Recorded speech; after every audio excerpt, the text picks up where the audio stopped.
In 1914, Sir Ernest Shackleton set off for Antarctica. He was sailing on a ship, fittingly named the Endurance. His goal was to be the first person to cross the continent, a truly historic feat. But what he found instead? Well, it became maybe the greatest survival story ever told. And that's really the heart of this explainer. It all boils down to one question. When everything that can go wrong does go wrong, when you're pushed beyond every conceivable limit, how do you survive the impossible? Shackleton and his crew were about to find out the hard way. So here was the original plan. And honestly, it was mind-bogglingly ambitious for the time. We're talking no Gore-Tex, no GPS, no satellite phones. The idea was to land at Vassal Bay and then trek 2,900 kilometers on foot straight across the entire continent in about 120 days. No one had ever done it. It was the last great prize of polar exploration. Now, at their very last stop, this little outpost of civilization called South Georgia, the local whalers gave them some pretty stark warnings. They said the ice in the Weddell Sea was the worst they'd seen in decades. They told Shackleton, wait, don't go. But he didn't listen. He decided to push on. And this is the exact moment the entire mission fell apart. They were just a single day's sail away from their landing site, when the pack ice, this dense field of frozen sea, just closed in around them like a fist. The Endurance was frozen solid, stuck. Their journey was over before it even really began. For 9 months. Think about that. For 9 long, agonizing months, the Endurance wasn't a ship anymore. It was a prison. It was just locked in this massive sheet of ice, drifting wherever the current took them, a tiny, helpless speck in a completely white, silent world. As the brutal Antarctic winter descended, the ice pressure just got worse and worse. The ship started to groan and splinter, these horrifying sounds echoing across the ice. And you can just feel the despair starting to creep in.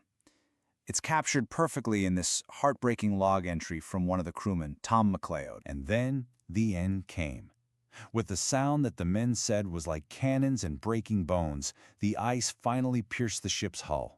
It began to sink. Shackleton gave the only order left to give: abandon ship.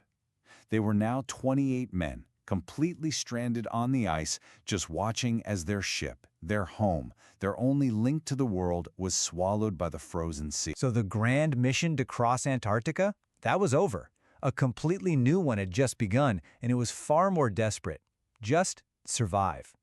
They were lost, floating on a chunk of ice in the most hostile place on the entire planet. Shackleton's leadership here was just incredible. He immediately set up what they called ocean camp on the ice floe. He rationed every scrap of food. And then he made this absolutely brutal but necessary call: every man could only keep 2 pounds of personal items. Think about that. Your entire life boiled down to what you can carry. In this new reality, the only thing that had any value was survival. Just let that number sink in for a second. 497 days. For nearly a year and a half, not one of these men stood on solid ground. They lived on a moving, cracking, unstable sheet of ice, just hoping it wouldn't break apart underneath them while they slept. Eventually, their icy home did start to disintegrate. It forced them into a desperate scramble for the 3 small lifeboats they'd salvaged from the Endurance. After 5 terrifying days at sea, getting tossed around by storms, they landed on the shores of a desolate place called Elephant Island. It was the first solid land they had touched in 497 days. But here's the thing. Landing on solid ground didn't mean they were safe, not even close. Elephant Island was just a barren, uninhabited rock, hundreds of miles from any shipping lanes. Nobody in the world knew they were there. Rescue wasn't coming to them. They would have to go and get it. So Shackleton had to make an impossible choice. Okay, look at this. The closest options, Cape Horn in the Falklands, meant they'd have to sail straight into the teeth of the most violent stretch of water on Earth, the Drake Passage. That was basically a suicide mission. So Shackleton made this incredibly bold, counterintuitive decision. He chose the longest route, the 1,300-kilometer journey back to South Georgia, because it was the only one that allowed them to use the ferocious winds and currents to their advantage instead of fighting them head-on. And this decision, this is what sets the stage for one of the most legendary feats of sailing in human history. Shackleton and 5 of his men were going to try to cross 1,300 kilometers of the world's most dangerous ocean in what was essentially a 22-foot open lifeboat. You know, to really get a sense of what they were up against, you have to understand the Drake Passage. They call it the ship graveyard for a reason. It's where 3 oceans collide in a chaotic mess. We're talking about waves that can reach 12 meters high, hurricane-force winds, and they were going to face it in a tiny boat. It's just insane. That 16-day voyage was a complete nightmare. They were constantly drenched in freezing water, hammered by storms, and they could only navigate by catching a few seconds of the sun with a sextant whenever the clouds broke. It seems impossible, but somehow, on May 10th, they saw land. They'd made it. But in one final, unbelievably cruel twist of fate, they had landed on the wrong side of South Georgia.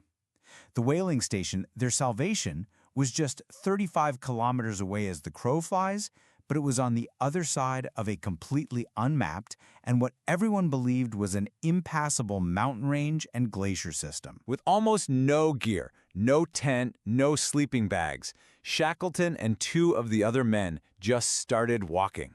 For 36 straight hours, they marched, climbed, and slid down glaciers with nothing but sheer willpower. And finally, they stumbled into the whaling station, looking more like ghosts than men. So Shackleton was finally safe. But his journey wasn't over. Not by a long shot. He still had to go back and rescue the 22 men he'd left behind on Elephant Island, whose fate was a total mystery. And back on that island, Frank Wild, the man Shackleton left in charge, knew his main job was just to keep hope from dying. And so, every single morning, as the men huddled under 2 overturned boats, he would say the same thing. It became their daily mantra. Shackleton was desperate to get back to them, but the Antarctic winter had now closed in completely. His first rescue attempt was turned back by a wall of sea ice. So was the second, and so was the third. Finally, on his 4th try, borrowing a small steam tug from the Chilean government, he found a narrow channel in the ice. After 4 long months, 128 days, the men on the island saw a ship on the horizon. It was Shackleton. As he got closer, he yelled out, "Are you all well?" And the response came back across the water, "All safe, all well." In the end, the numbers say it all. 28 men set out from England, and after nearly 2 years in hell, 28 men returned. Not a single life was lost. And you know, the story has this hauntingly beautiful postscript. Just recently in 2022, a search team finally found the wreck of the Endurance. And there she was, sitting upright on the seafloor 10,000 feet down, almost perfectly preserved in the freezing dark water. A silent monument to this unbelievable journey. Which brings us to our final thought. Judged by its original mission, the expedition was an absolute total failure. They never even set foot on the continent proper. But by refusing to give up, by saving every single one of his men from certain death, you have to ask yourself, did Shackleton's failure actually become his greatest possible triumph?